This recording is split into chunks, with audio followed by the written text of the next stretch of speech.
Good afternoon and welcome to this weekly show, or this show today for the week, as we tackle trade and trade support as part of a series of webinars being undertaken. We're delighted to have Bill Harris with us today, who is with the Toronto office for the Trade Commissioner Service. I'm Gareth Blaw, President of the Canada-Africa Chamber of Business, and we're delighted to have many of you from across the country who have a particular focus on Africa, either those who are already based on the continent or who've got a specific keenness to get into the market off the back of recent events we have.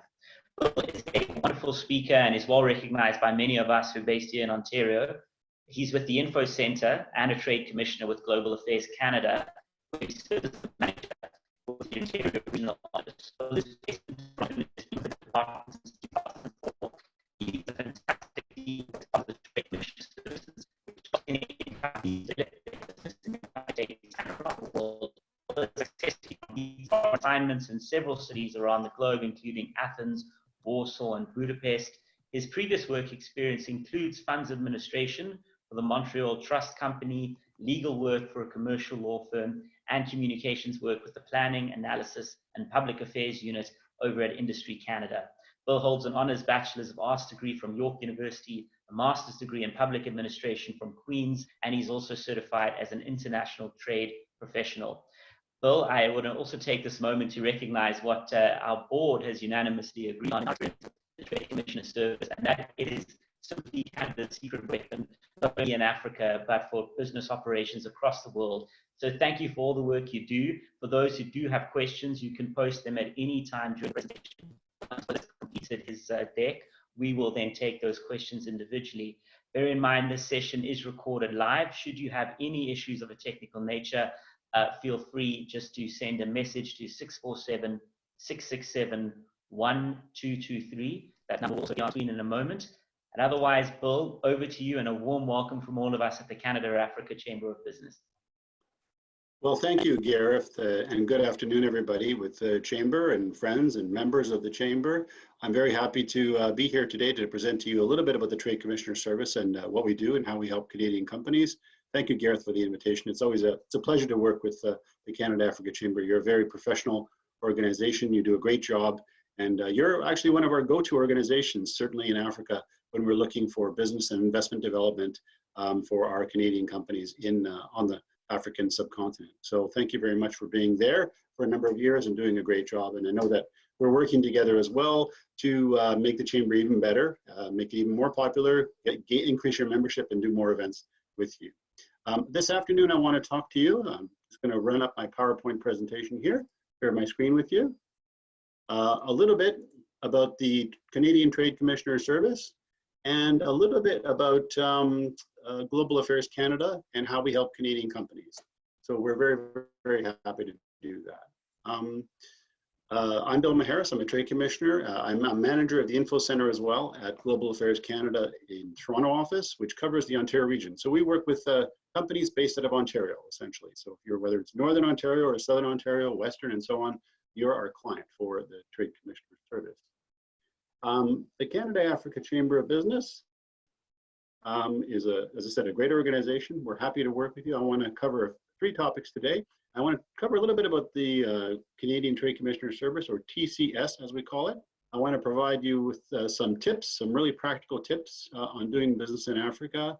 And I'll lead you as well to a web link where we have project opportunities in Africa and also around the world, where you can search for those project opportunities. And then talk to you a little bit about the funding programs that Global Affairs Canada and the Trade Commissioner Service has to support Canadian companies as they look to Africa to expand their business or to other markets around the world as well.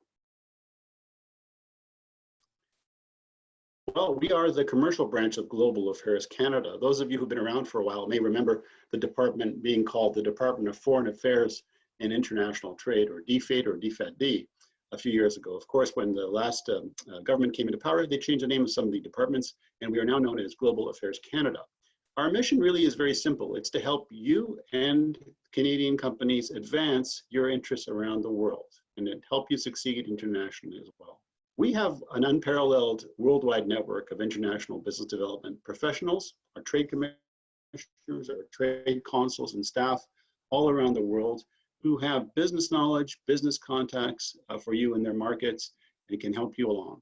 We have a very long history in Canada and around the world. Over 125 years. We just celebrated our 125th anniversary last year. The first Canadian Trade Commissioner was a man named John Short Lark.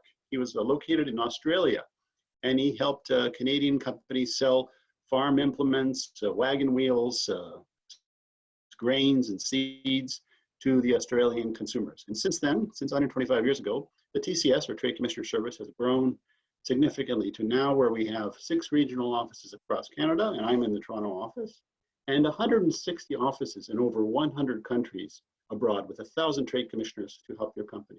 In sub-Saharan Africa, where the Canada Africa Chamber of Business operates, we have 11 offices. So there's 11 trade offices in sub-Saharan Africa, from west to east to south down to Joburg. Okay. We do have some criteria for a client. Not every Canadian company is a client or qualifies as a client for the Trade Commissioner Service.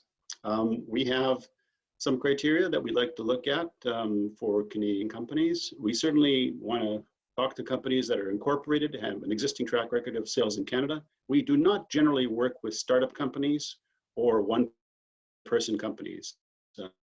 Startup companies generally are at a point in time in their lifetime in terms of a company where they're a little bit early for us. So typically we work with companies that have already commercialized product, service, or technology. We want to see companies who have developed a bit of an export plan. They really have to have done some research and have done some selection about their target markets. And they need to be serious about putting financial and human resources into the exporting or international business expansion effort. You know, exporting or doing international business is not inexpensive. It can get very, very expensive. So if a company is having financial issues or your revenue is declining, it's not really the time to look at exporting. It's more of a time to look at survival in Canada. And then as you build your revenues and become more robust financially, then we can have a look at helping you go international. The Canadian company that is our client really should have some Canadian content in their product, service, or technology. We look at 50% as a minimum, or they should be able to clearly demonstrate how us helping them can benefit Canada. So in the creation of new jobs, in the creation of economic growth for Canada. It's not simply the company is incorporated in Canada and has revenue here and pays corporate tax. That's not enough. You have to have these factors in place before we consider you as a client of the TCS. And very importantly, in markets like Africa, where you might have a third party representing you, like a consultant, an agent, or a representative, we will ask you for an authorization letter or a letter of mandate, which mandates that person to act on your company's behalf in that market. So if they're not a direct employee, we'll ask for a mandate letter that ties that person back to your organization. The little yellow dots are where the Canadian trade offices are located all around the world. As I said, over 160 Canadian trade offices around the world. These are all there to serve your company in its expansion effort internationally. The core services we provide to Canadian companies are all provided with no cost to our qualified clients. They are helping you prepare for international markets, helping assess your market potential, finding you qualified contacts, whether it's a lawyer or an accountant or somebody to arrange your business visit to Ghana, for example. We have qualified contacts who can arrange these types of activities for you and can help you establish in those markets. In some markets, of course, around the world, you have to incorporate in order to do business there. So our list of lawyers and accountants becomes very, very helpful. So I would recommend not using a Canadian lawyer or accountant to do such a thing, because certainly what would a Canadian lawyer or accountant know about incorporating in Johannesburg or in Ghana or Nigeria or anywhere else? You need to use a local contact, and our trade offices around the world have qualified lists of local contacts for you. So these are people that we know, we've worked with before. The Canadian Embassy or High Commission knows them. They have a good reputation, and in places like Africa, that's very, very important, as we all know. So we can get you those lists of qualified people to help you expand those markets. And then finally, problem resolving the problems that a company might have. So this is not necessarily in commercial disputes. If somebody owes your company money on a payment that's not made, or if you're having difficulty collecting from a customer, then it's not, we can point you to lawyers and qualified service providers who can help you out there. But this is more in the area of market access issues. If your product, service, or technology is having access issues into a market, like in other words, the market is blocking the access of your product, service, or technology into that market, we want to know about it, because often there are industry trends among certain industries where you have wide scale trade impediments for the product into that market. So we certainly want to know about that. We pass that on to our trade negotiators in Ottawa, and the next time we meet with the foreign government, we raise that as an issue at the negotiating table. So similar to the issues that we had with, say, for example, the United States, we had the mad cow disease. We've had lumber, for example, with the US. These are issues that are industry-wide that we want to know about. We want to hear from your company if you're experiencing these issues, and then we raise them at the negotiating table. Trade negotiators bring them up, and we resolve these issues either through the negotiation process or through the WTO trade resolution process. And again, these services are provided at no cost to our qualified Canadian companies. Just a few tips. I've been in the game for about 18, 19 years, and I've seen lots of companies go into Africa and make some mistakes. And I thought I'd just gather a few of the tips that came off the top of my head to help you and you know, let you kind of know what I've experienced in working with companies and some of the best practices. Certainly, local partners are essential. You know, if you're going to do work in Africa, you need to have local agents, local distributors located in the markets there. And I would suggest probably an agent or distributor per country. So if somebody approaches you and says, yes, I can do all of sub-Saharan Africa as your distributor, it's unlikely, because they probably don't have connections into everybody in every country of South Africa. It's very unrealistic to expect that. So certainly select one rep or agent per market. Do extensive research and do your due diligence beforehand. Africa is a challenging market, okay? It may appear easy at first, but it's very, very difficult to permeate after a while, after time. So the more you are prepared before you enter the market, the better off you will be. And I would say that half your preparation and research can be done right here in Canada. You don't need to actually be in the market. Just prepare and research right here in Canada. We can help you with some information and reports and market research on that, and we can certainly help you along the way to determine the right market in Africa to export to.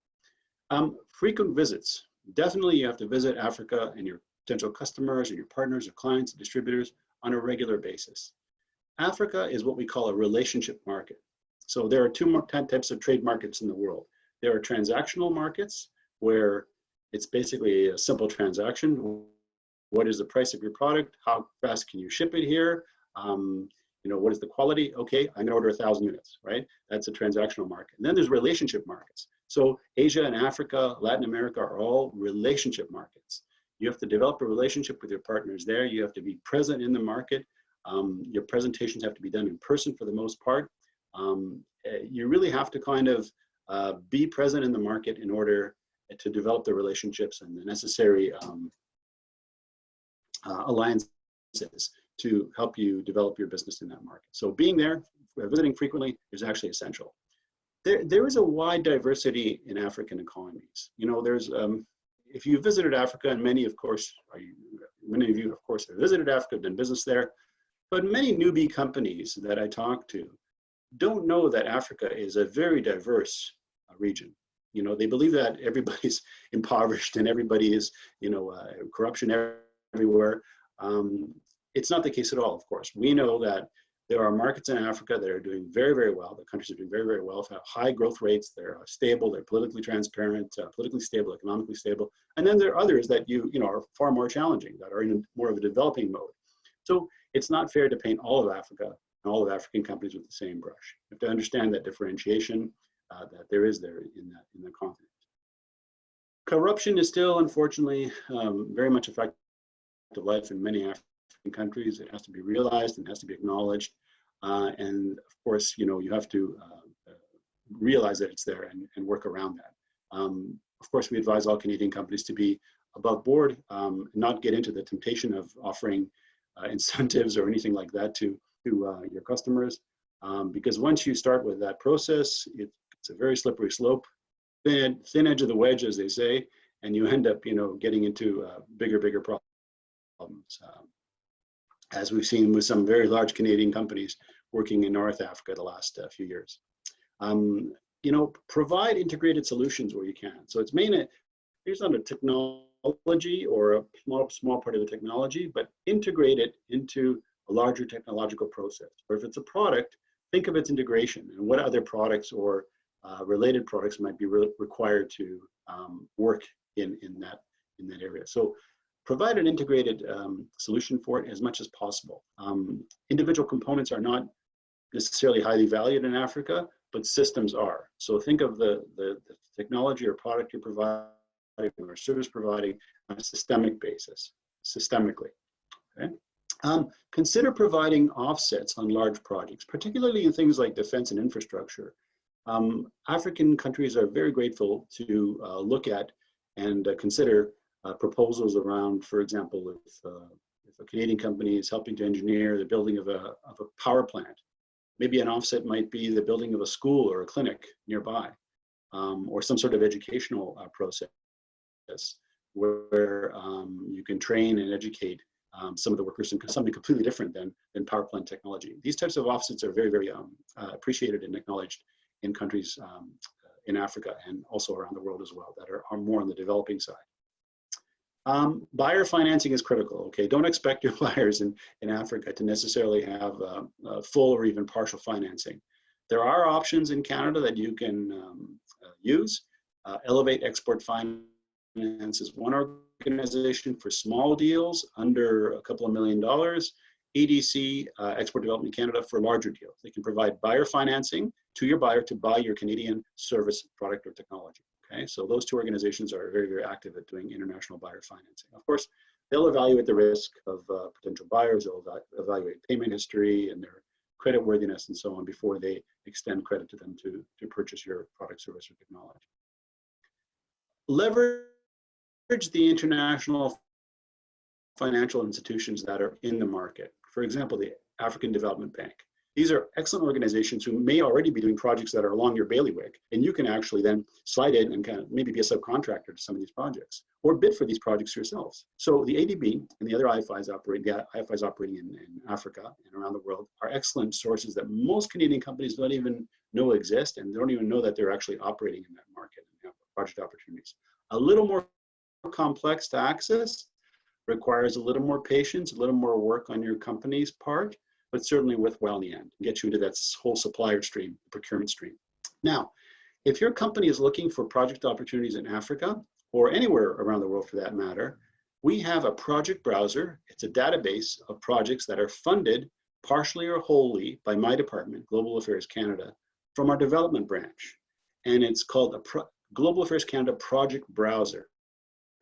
Okay, I provided the link in the presentation here, which I think Gareth is going to share with everybody who's online. But certainly the project browser is a great little tool. You can put in your sector, the value of the project, the market, the location, and it'll come up with a series of projects that are either approved already, that are in progress, or that are up for tender. So your company can then look at applying for these projects and look who the contractor is and possibly a subcontractor, become a subcontractor. But that's a great little database. I looked at it the other day. I think there was something like $4 billion in projects that were ongoing. So, and hundreds of these projects were there. So you can actually pick and choose some of the projects you're interested in. It's called the Global Affairs Canada Project Browser. Okay. Now on export funding programs, we have two major funding programs that a Canadian company can apply for that can provide support to your company to support its international business development activities, whether it's in Africa or in Asia or anywhere else for that matter. We have CanExport SME, which stands for CanExport Small and Medium-Sized Enterprise or Small and Medium-Sized Companies, and the CanExport Innovation Program. Okay, I'm going to talk briefly about each of these so you know a little bit more about them. The SME, CanExport SME, provides direct financial assistance to small and medium-sized Canadian businesses. You know, the objective is really twofold. It's to support Canadian small and medium-sized companies in their international business development, but also to diversify Canada's trade. About 78% of our merchandise trade still goes to the United States. There's nothing wrong with that, but the Canadian government for a number of years has been trying to diversify Canadian exporters to look at other markets like Africa or Asia or Latin America. to diversify your business and to create a little bit more more of a shield for your company as you export. If all your exports are, into the United States, look what happened in the U.S. in 2009. The market crashed, and then your revenue probably went down as a company because you were only in one market. You had not diversified your export base. So if you're in the U.S. as well as Latin America and Africa and Asia, you have much more diversity and much more resilience in your revenue base in the event that there's a downturn in any particular country or region of the world. The CanExport SME also supports the export of goods and services into new markets, as I said, and then it's a well-funded program. So it started in 2016. It's funded over $180 million for the next few years. So there's funds available there, provided the government doesn't spend all the funding on COVID rehabilitation. Well, I'm sure there'll be funds there anyways for the next few years, at least, certainly for next year and the year after. Beyond that, I can't really speak. It is a very popular program. It's very, very competitive. Typically, we have up to 400 applications per month in the CanExport program. Excuse me. And certainly, Canadian companies are becoming more and more aware of it, and it's becoming more and more popular. So it's very competitive to get in. So it's very important if you're applying to this program to write a very strong rationale, to have done your research, and to kind of have all your ducks in order when you apply for it. And it gives you a greater chance to succeed in the application. Now, CanExport can fund a number of activities. These are all activities that Canadian companies need as they expand international. So it was funding business travel, such as flights, hotels, and per diems. Now, this portion of the program is on hold because of the COVID travel restrictions that Canada and other countries, of course, around the world have imposed. So for the moment, while COVID is kind of raging everywhere around the world, this part of the program is not eligible for application. But when those restrictions are lifted and companies and organizations are doing more trade shows and seminars, things go back to normal or some version of normal, I'm sure this section will be lifted and you would be able to apply for flights and hotels and per diems. The second area it covers is participation in trade fairs and trade missions. Now, also because of COVID, the program is not supporting an in-person or physical presence at these trade shows or conferences. It's supporting the registration fees for virtual conferences. So you'll see more and more conferences now and trade shows are going virtual. So you can still use CanExport to cover the registration fees and related fees related to participating in a virtual trade show or virtual conference. But the physical ones are off bounds for now. And the rest of the coverage is in these areas as well. So marketing tools that you might need, interpretation. If you have legal fees, the lawyer charges you to review a distribution or rep agreement. You can put those in CanExport. IP protection and certification, and certainly for consultants, market research, those doing market research for you, those arranging business-to-business meetings, any consultants providing legal and tax advice, and even those consultants providing key contacts for your company. Those are all fees that can be put into a CanExport application and recovered later on. What does it cover? Well, you have to have a minimum spend of $20,000. And then you have a maximum of $100,000 per project. Okay, so your spend range for CanExport has to be between 20 and 100,000. My error is 10,000 there. It should say 20,000. And CanExport then can cover 75% of your eligible expenses. So the way the program works is you put together your application. You have a list of activities and costs that you have in the application. You send it to our colleagues in Ottawa. They review it and they say, we will cover this, and that. Okay, they give you a contract, and the contract will specify what expenses are covered and what amount of money you're covered for, up to a certain amount.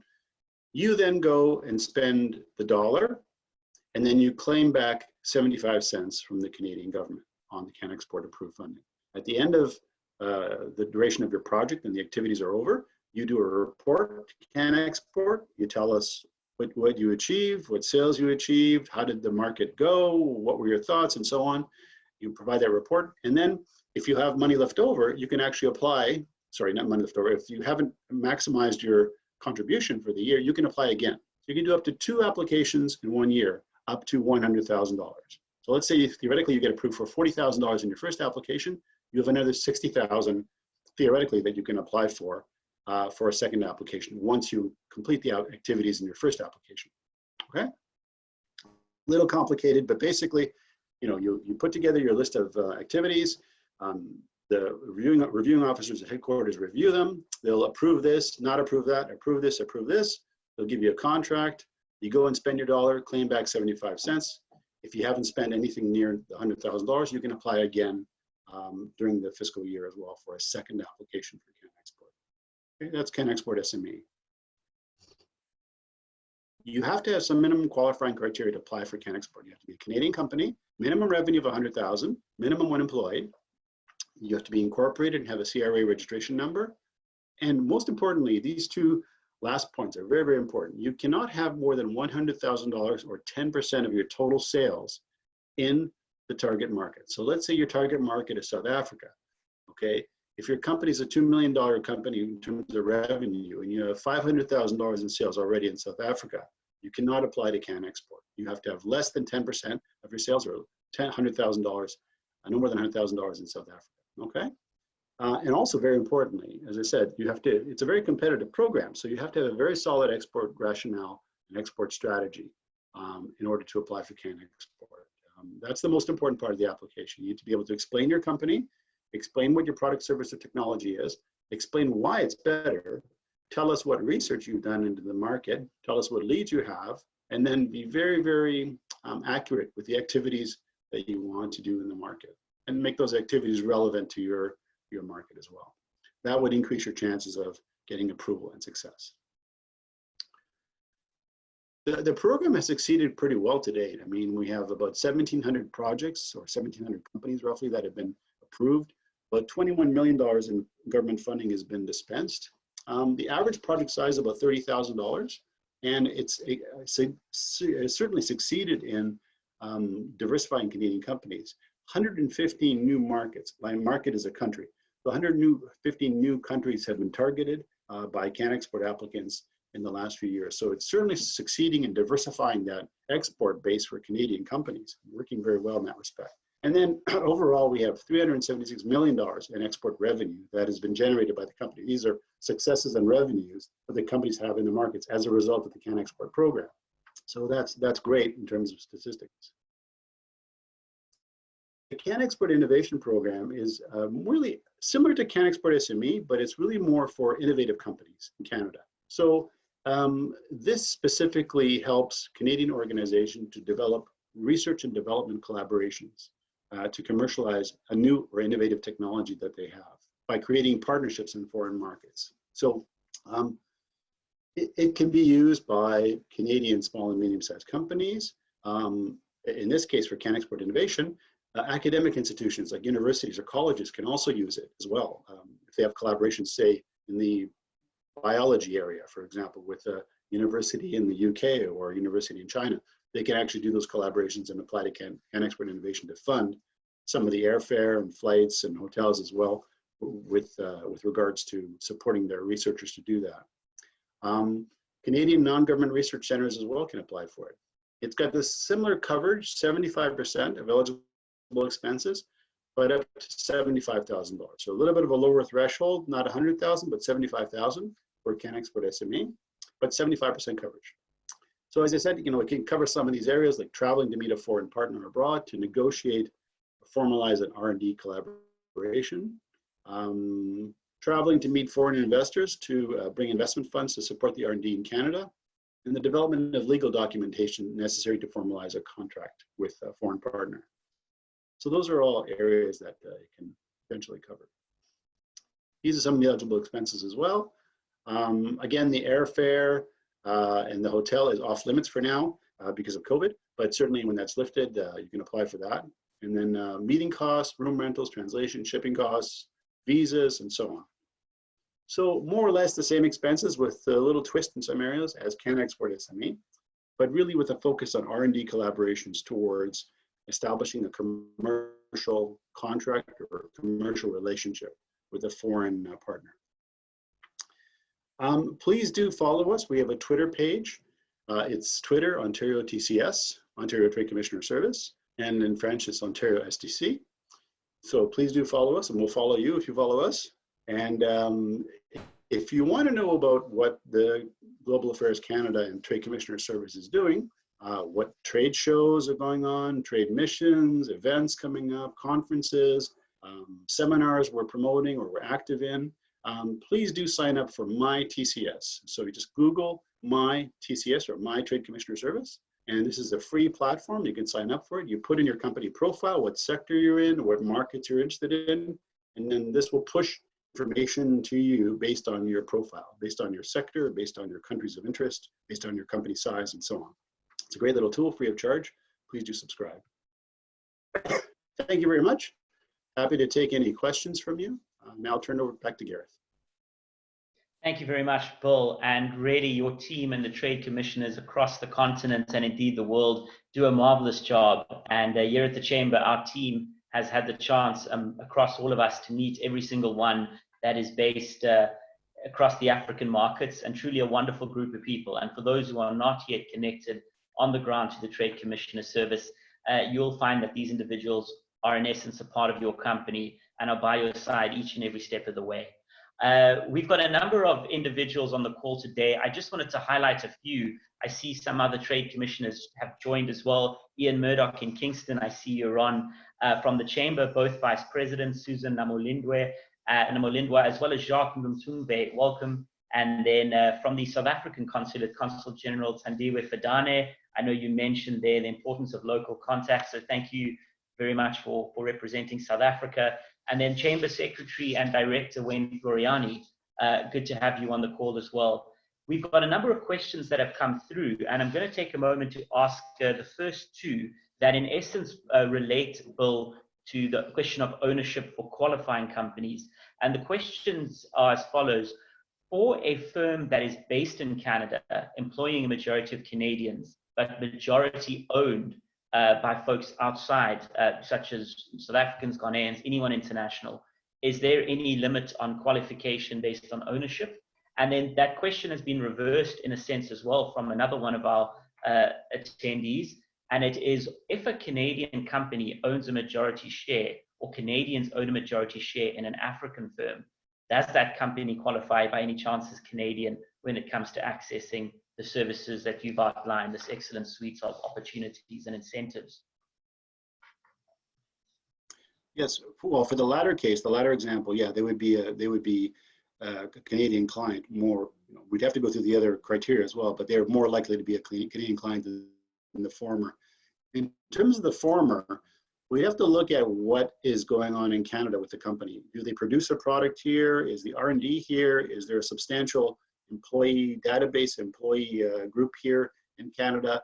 If it's the case where you have an African parent company who owns a subsidiary in Canada and it's a few people who are doing some marketing and sales, the Canadian counterpart would not qualify as a Canadian client. There's not enough there for them. But if you have a company that's owned by an African company based in Canada, but they're producing something here, the decision making is here, the resources are here, they have some employees, there's some presence in Canada, contribution back to the economy, yes, we would consider that case. I'd have to know more detail specifically on the company, because often when it gets into that gray area, we have to go case by case and figure it out.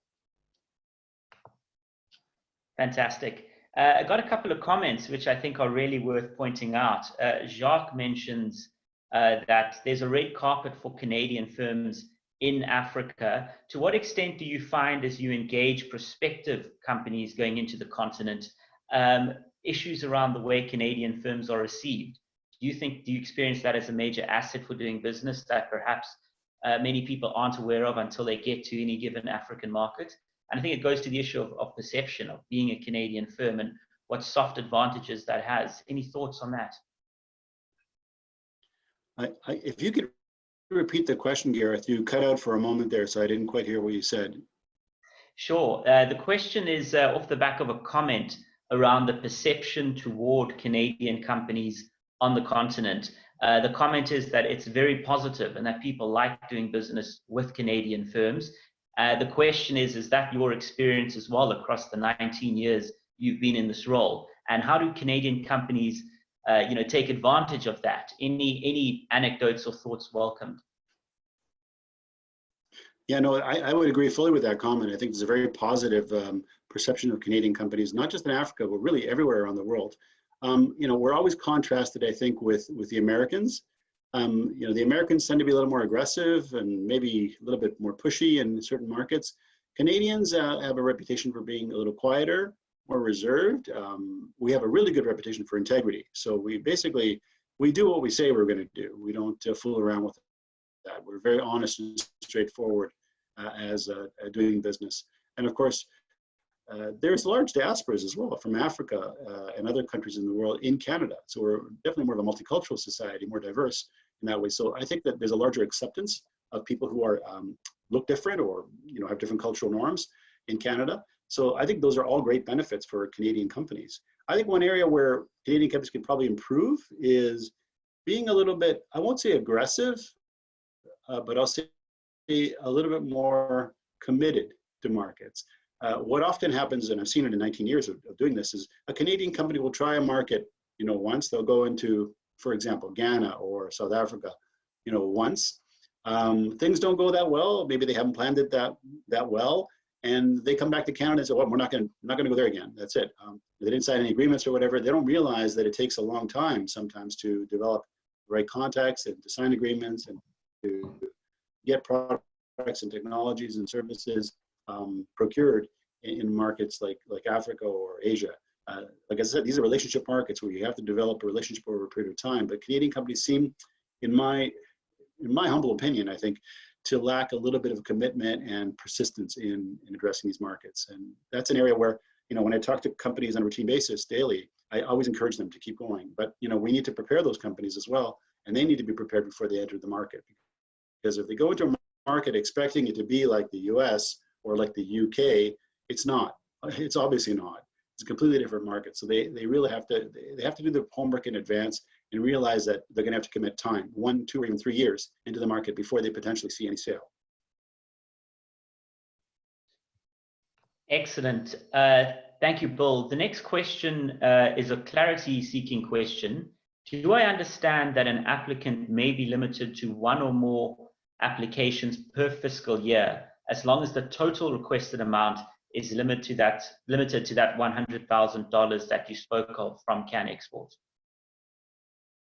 That's correct. Yeah, during our fiscal year, which runs from April 1st to March 31st, you have a $100,000 budget in Canadian SME. If you get one Canadian CanExport grant or agreement, and it's worth $40,000, you have $60,000 left, to apply for a second one.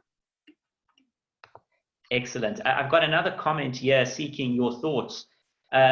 Sebastian notes that he found some Canadian companies were hesitant to go into Africa on the issue of double taxation. Is that just an excuse? How would you respond to it dealing with that particular taxation matter if a Canadian firm asks you that question?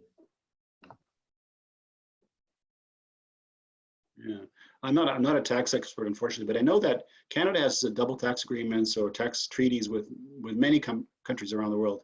I'm not sure how extensive our tax treaties are in Africa, so that's something I'd have to look into. But where there is a tax treaty, it prevents double taxation. Okay, so this is all about being prepared properly into the market and knowing about it before you enter it.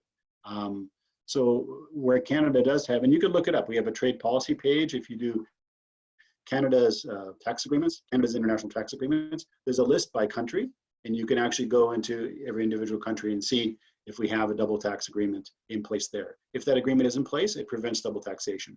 So you don't have to report twice, you report only once to CRA in this case. Excellent.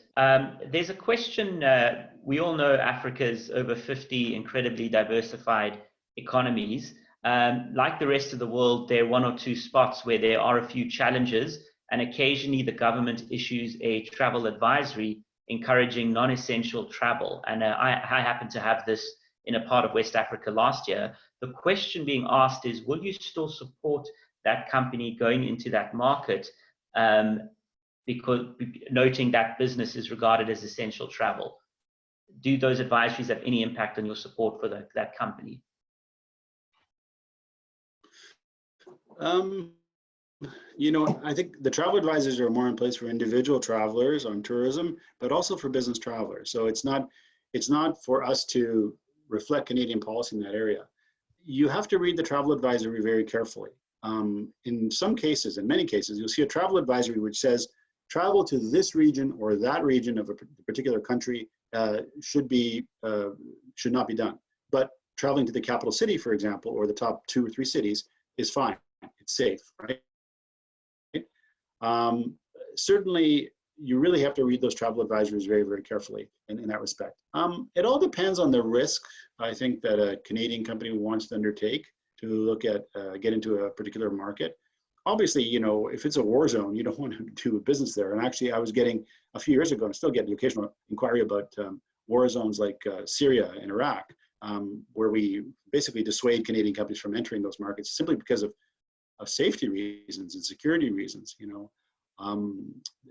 but certainly in Africa, most of Africa is relatively safe. Look at the travel advisories very carefully. They are on travel.gc.ca. You can actually look them up country by country. And as I said, read very specifically the advisory and look at the regions that the advisory covers. Okay, so some regions may be considered off limits and very dangerous, while other regions within the same country might be safe to travel. Excellent, thank you very much. And of course, just noting that the majority of those travel advisories apply to other parts of the world outside the continent. But I think just something clarity was sought on. Bill, we've got another question here that goes to the issue of support for manufacturing that takes place on the continent. Ethiopia is a country where there's been a lot of interest in manufacturing, and even the Minister Ng had visited that country and seen some of it in action with the Canadian delegation this year. Is there anything where your program seeks to dissuade Canadian firms setting up manufacturing in Africa, given, of course, most countries want manufacturing to happen in their own backyard? No, there's no focus of the Canadian government on that, something like that. We're trying to bring manufacturing back to Canada, to increase manufacturing back in Canada, to create good jobs here and to create economic growth. Typically, when manufacturing moves to another country, the benefit is to that particular recipient country, not to Canada. So, yeah, our interests are strictly for supporting Canadian manufacturers here and Canadian companies, and not directly supporting the growth of manufacturing in Ethiopia or anywhere else around the world. Absolutely. But just to clarify, should a company have a component of manufacturing that's not in Canada, that wouldn't disqualify them from looking for applying for some of these programs? Oh, no. Many of our Canadian clients have manufacturing in 10 or 15 different countries. You look at a company like Magna, for example, Linamar, for example. They're manufacturing in Canada, but they also have manufacturing in 3, 5, or 10 other countries as well too. So they're still a client of ours. Yeah. Fantastic. Thanks very much. There's a comment. I've got a couple of comments which I'm going to get to in a moment. We've got another question, and it's an advice question, and perhaps it's some thoughts versus definitive advice. Bill, we know their economies, and Botswana is an example. They're upper middle income, they're established, they've had very high rates of economic growth, and they rank highly on almost all metrics. Do you see Canadian companies being interested to go to markets that are already scoring highly, or are you finding that those countries where there's a lot of development room still in place, that going for a country with a higher economic growth rate or for lower base is preferable for Canadian firms versus going to a more established upper middle income market, Botswana being used as an example? Any thoughts or guidelines there or experience? Yeah. I think the knowledge level by Canadian companies of opportunities in Africa is unfortunately very, very low. Canadian companies really are looking at markets outside of Canada, maybe 3 or 4 or 5 markets at the most. They're looking at the US, they look at Mexico, look at the UK, Northern Europe, maybe Japan, Korea, China. That's about it. And in terms of I'm talking about the vast majority of small, medium-sized companies. yes, there are companies that are interested in Botswana, have done their research and know that there are opportunities there. But I think, this is kind of a challenge I'll put up to the Canada-Africa Chamber of Business to magnify and communicate those opportunities to Canadian companies across Canada, whether they're in Botswana, whether they're in Ghana, South Africa, wherever they might be. This is a challenge I'm gonna toss the mantle down to you, Gareth, and to your colleagues at the Canada-Africa Business Council and say, this is your job for the next couple of years to get those opportunities out there to our clients, small and medium-sized companies, to make them aware that Africa is a great market and they can actually do business there, and there are opportunities there because the knowledge is not there. It's really not there for Canadian small and medium-sized companies. You have large engineering companies, you have large architecture, infrastructure companies, maybe some of the large financial services who are very aware of the opportunities in Africa and they gauge them. But for small and medium-sized companies, the vast majority don't have the knowledge. And I think, I toss that challenge out to your members as well, to everybody listening now on the call. Bring those opportunities, those very specific opportunities to Canadian companies. They will bite. They will be interested in those opportunities. But they have to be clear. They have to be well defined. And I would say that there almost has to be somebody to kind of take them by the hand and lead them to the opportunity and explain to them how it's done. Don't assume that they have the knowledge of Africa and the knowledge of business practices or cultural practices in Africa. They don't have that knowledge for the most part. So there's a role for your organization and for everybody on the line listening to play in bringing these opportunities to Canadian companies and really sparking the interest for them to get into the African market. Absolutely, and the comment line is certainly lit up very favorably with those remarks, and I think that is the challenge well accepted. We just had a few weeks ago a discussion with the head of trade, Wamkele Mene, over at the African Union.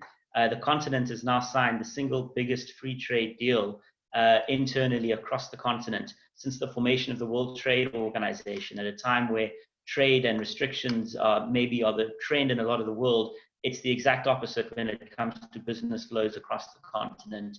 Consul General Thandiwe Fadane has made a specific comment on the African Continental Free Trade Agreement, noting the incredible benefits that accrue to both sides at the moment, and that there is an increase in trade interest and actual trade that's on the horizon. And of course, South Africa is the chair at the moment of the African Union under President Cyril Ramaphosa.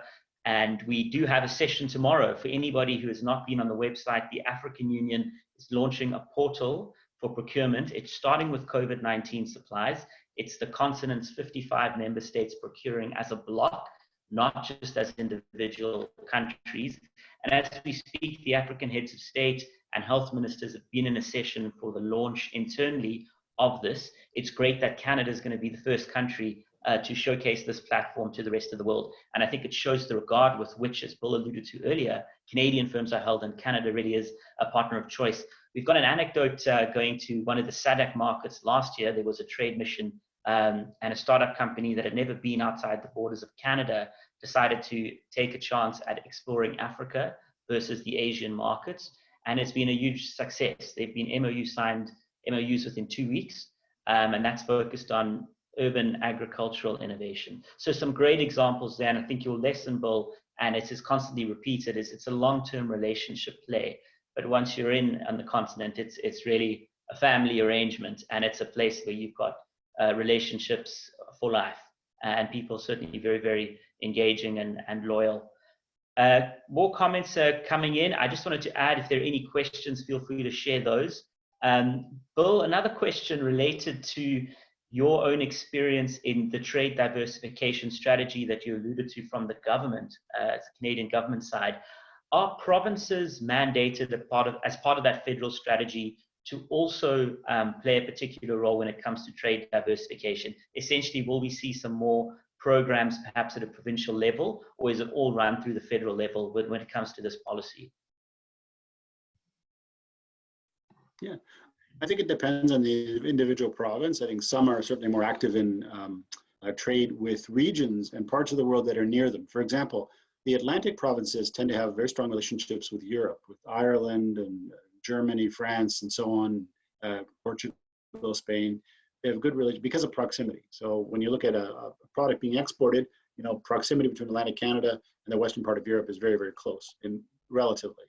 The Western provinces, Alberta, Saskatchewan, have very strong agrarian and agricultural capacity, agricultural machinery as well. So their linkages are, a lot of them are north-south to the northern US and Midwest US. And you see BC, for example, British Columbia, has very strong links to Asia. Okay, so a lot of it is based on proximity. In Ontario, we've traditionally had a very strong relationship with the United States and the Northeast United States. But because of the, I would say because of the diversity of companies and people here in Canada, there's a greater opportunity for them to look abroad and look to markets like Africa and Asia, and because they understand those markets, they're from those markets, so they have contacts, they have linkages back to those markets. So there is that kind of the diversity in the Canadian population, Ontario population, which creates those linkages, economic and business linkages back and forth with Africa. So there's a diversity. Provinces are not mandated to follow the federal government's trade policy strategy. They are aligned, more or less, but there is a difference province by province, and I think it's basically about physical proximity to a particular market. Excellent, thanks very much. Just some comments around the increasing ease of traveling directly between different parts, certainly between Toronto and a place like Addis with direct flights and then onward connections to virtually every corner and every part of the continent, but also apparently some likelihood that with demand, if it gets back to levels we saw just pre-COVID, that we'll see more direct flights into the continent. So thanks very much for that flight. That shows air traffic follows opportunity. A quick note related to the advantage of Canada being a bilingual country on a continent that is where French is the fastest growing language, according to several reports. How have you seen Canadian companies be able to take advantage of that in segmenting their markets, but being able to expand across where different languages dominate? Yes, we see a lot of Quebec-based companies, SMEs and large companies as well, doing well in French Africa. So there's the strong linkages there to French Africa, and certainly English companies in Ontario working with more of the English-speaking African countries. So I've seen those linkages informally, and the relationships building quite well that way as well. Excellent. We have got about 7 minutes to go before we wrap up. A quick question around getting one-on-one meetings. I think a lot of businesses find the ability to sit face-to-face with someone like yourself, Bill, or someone on your team is very important.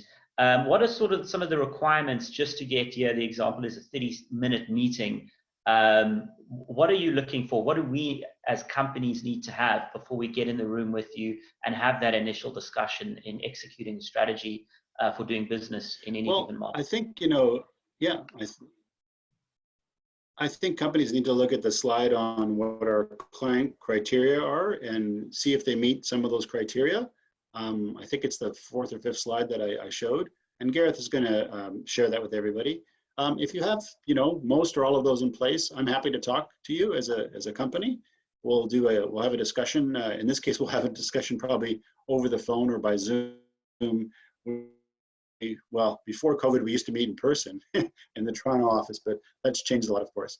But we'll have a discussion over the phone. If you look at those criteria that I had on the slide, and if you meet most or all of those criteria, I'm happy to have a discussion with those companies. Thanks very much. With regard to visas, we know that going both ways sometimes one needs a visa in a hurry, or there might be a change or delay. Is there any particular intervention that's conducted to help speed that process along, given the government-to-government bilateral relations that your department may have, or which it may have as part of, by virtue of being a government entity? So visas are issued by a completely different department in the Canadian government. They're issued by the Department of Citizenship and Immigration, CNI.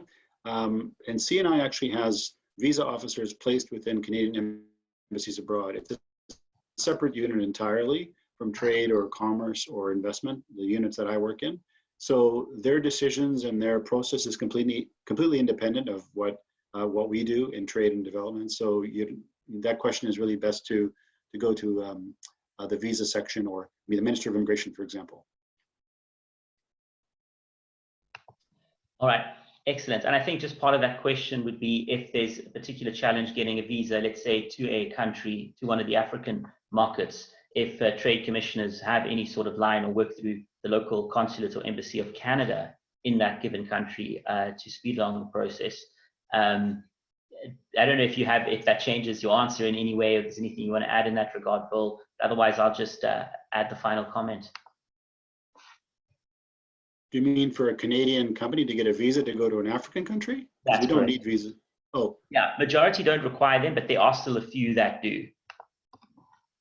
I've never had that question before. I imagine, I don't know, I imagine depending on the relationship that our Canadian High Commission or embassy has in that country, possibly there could be some intervention or support through our consuls there, but I don't know how independent visa processes are by African countries. You could have a complete independence in the process by one country like Ghana, for example, and then others that are willing to take more information and speed up a visa.